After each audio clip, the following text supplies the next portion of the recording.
Hi guys, Hi guys, this is Mary. this is Sandy. We're doing an interview. Yes, I have met you about 6 years ago. You did. Sheer chance, Sure, like the lottery actually. very much so. But you know what? I hit a gold mine, You did. very much so. And since then, my hair has improved. Yes. And Today she's wearing a Santa. Yes. Because it's Christmas. very much so to be in the But spirit. you guys have actually seen several pictures of her hair. Yes. You just never met the lady until today. Yes, and it's very becoming, more girlish, It more is. more ladylike. When I first met Mary, her hair was very, very short. Very. It was, her ears were cut out, and it was pretty short. Yes, and I was scared that you were going to cut my ears. I had a fear. She was, and I picked up on that. I'm very intuition. I definitely picked up on that, and I told her, I'm not going to hurt you. I'm not going to cut your ear off.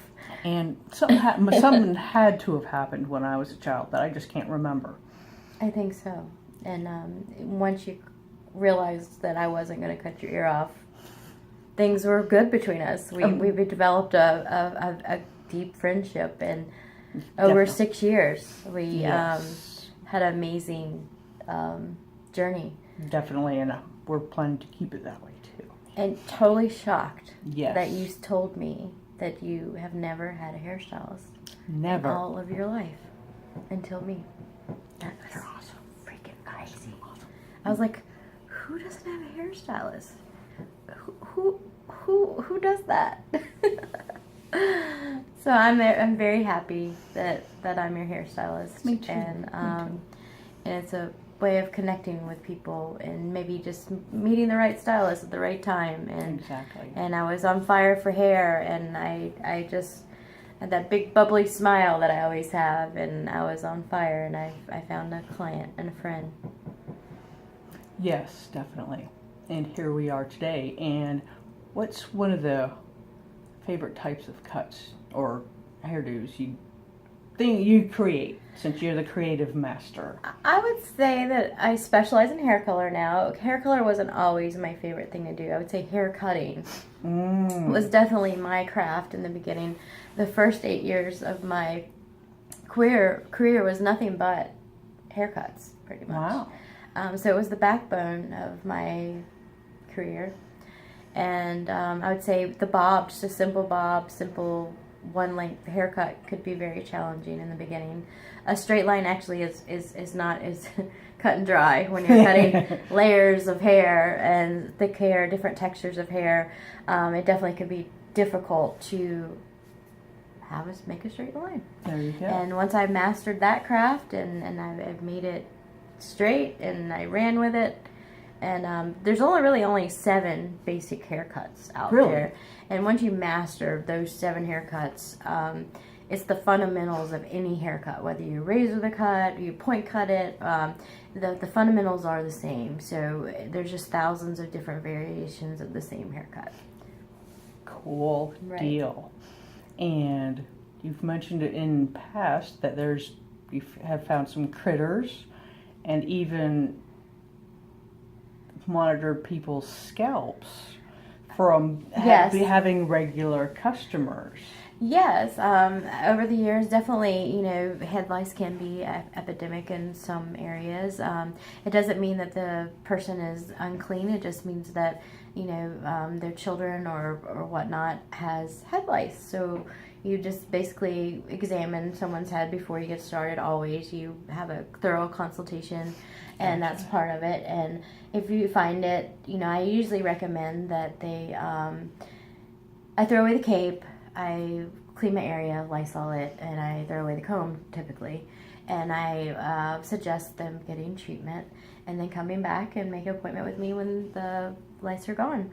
And it's Gotcha. nothing to be embarrassed about. A lot of, even in my own family, has hit resistance. We pick up things from Yes. here, there, and everywhere. And Yes, and there are some natural treatments out there that I would recommend, non-chemical treatments. Organic-ish. Yes, Organic-ish. that would be safer for children, and I'm definitely on board with a more organic way of doing things.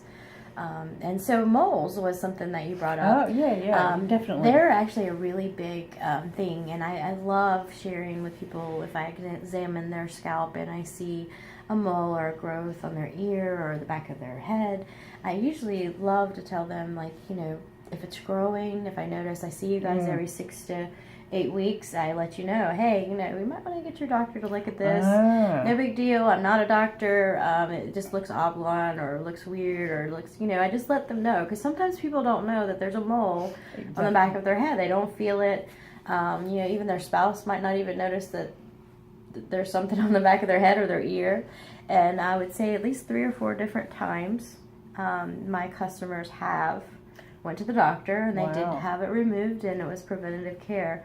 So, your relationship with your hairstylist is something that's very good for you. And it's good for me too. We kind of share ideas about health and fitness and different things going on in their life. So it's a support system Definitely. within itself. And I've actually found a really cool relationship with each one of my clients. Nice. And you touch our lives in many different aspects other than just our hair. Yes, we do. We talk about families. We talk about music. We talk about health, fitness, what's going on with their lives, what's going on with Sandy. My clients, they love to hear about how my life's going and what's going on with me. I surely am. So I think we should continue this conversation at a later time and do it again. We are. We're going to actually try to do more interviews of this sort. So cool. Christmas is coming, and we have been very busy.